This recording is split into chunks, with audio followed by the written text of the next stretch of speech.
are Cooking with Meg, episode 6. We have Jude helping at the stove and Maya on harp today. We are going to make granola to ease us into the weekend. So we've started with a cup of almonds that Jude is, bless you, toasting at the stove. We use almonds here because Jude can eat almonds and peanuts. He's allergic to the other nuts, but you can use a cup of walnuts. You could use a cup of cashews, pecans, really whatever you like.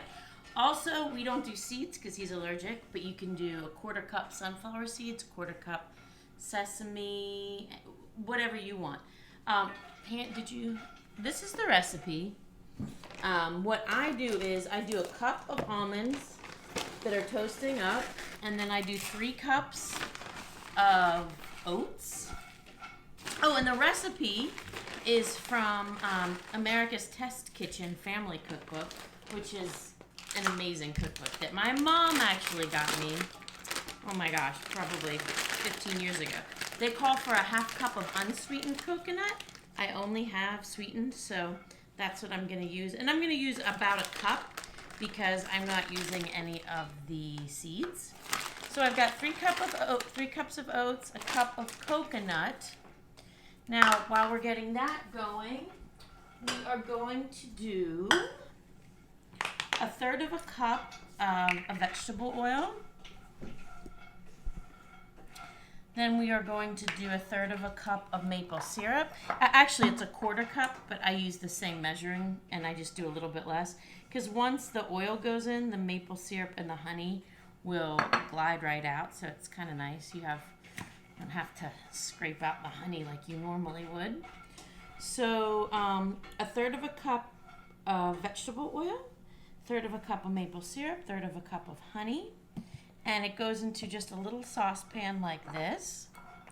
And then we're just going to heat those together. How are the nuts, bud? Okay.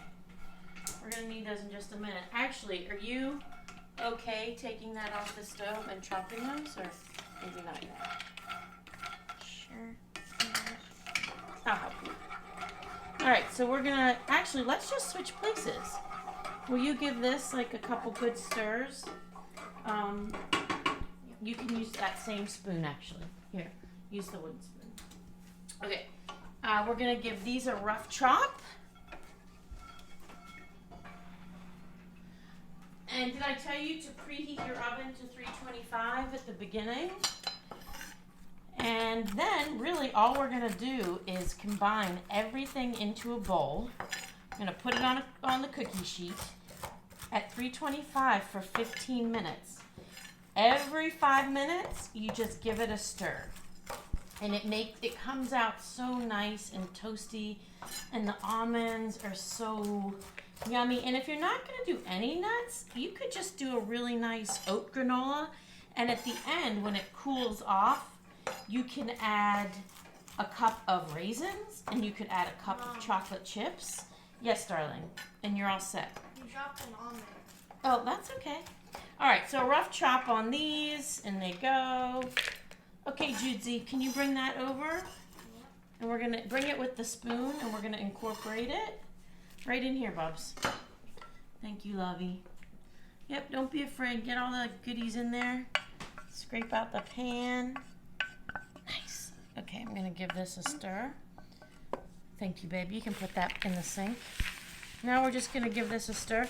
And just make sure you let it cool before you add the raisins and the chocolate chips. And then you just store it in an airtight container, and it's good for 7 days. But I can pretty much guarantee you it's not going to last 7 days. I made it yesterday, and we're almost gone. Okay. Onto the cookie sheet.